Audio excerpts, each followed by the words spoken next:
Écriture connectée vous présente la pleine lune du 11 juin 2025.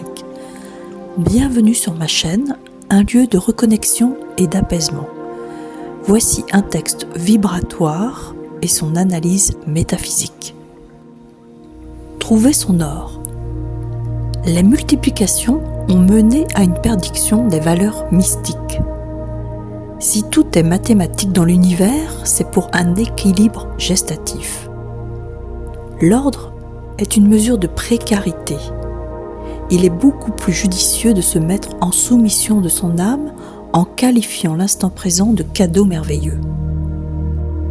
Ce que cherche à mettre en relief cette pleine lune, c'est votre cœur, celui qui sait tout. Dans un ordre de qualification, vous allez tout donner pour votre transformation.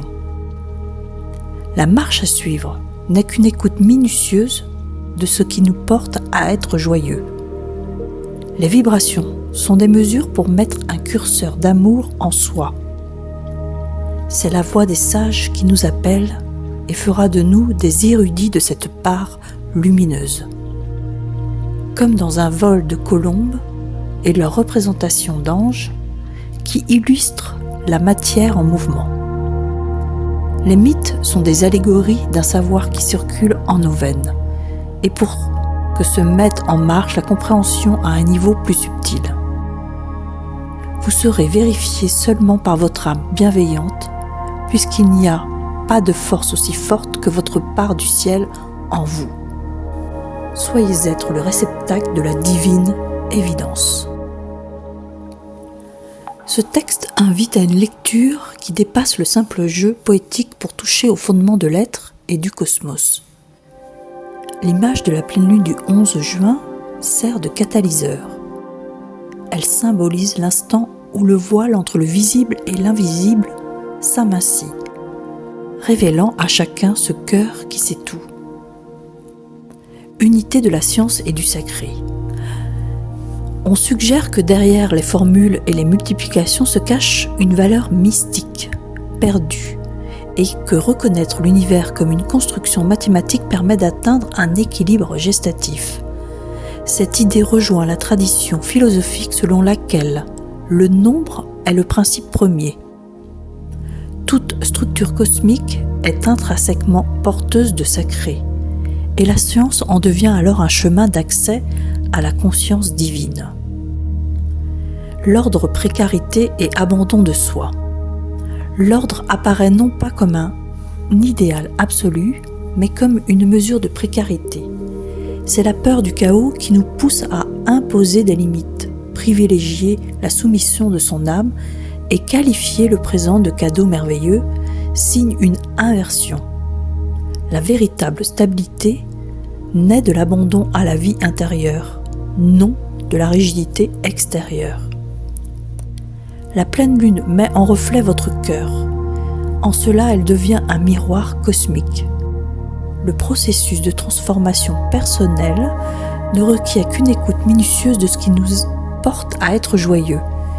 Il s'agit là de l'éthique de la joie et de l'amour, plutôt que de se perdre en spéculation, revenir à la source de toute connaissance, le sentiment vital qui anime l'âme. Les vibrations comme mesure pour mettre un curseur d'amour en soi. La métaphore vibratoire renvoie aux écoles ésotériques qui font de la résonance du cœur le point d'ancrage de l'accès à la lumière intérieure. Ainsi, suivre la voie des sages devient un apprentissage de la réceptivité et de l'élévation progressive, jusqu'à devenir érudit de cette part lumineuse. Les colombes et les anges incarnent la matière en mouvement. Mythes et allégories sont ici décrits comme des vecteurs de savoir. Loin d'être des simples fictions, ils constituent un langage symbolique qui circule en nos veines et prépare l'âme à une compréhension à un niveau plus subtil.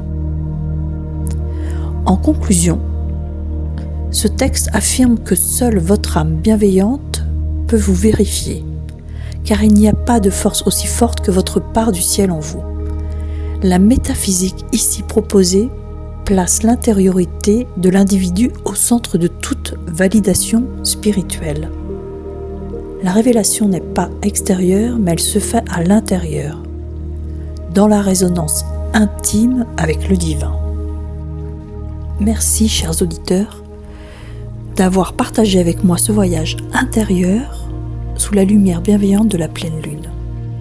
Ce texte rappelle avec justesse que le plus grand de nos trésors est déjà en nous et qu'il suffit d'apprendre à l'entendre pour laisser naître notre part du ciel. Avec toute ma gratitude et ma lumière, Catherine Anet pour Écriture Connectée.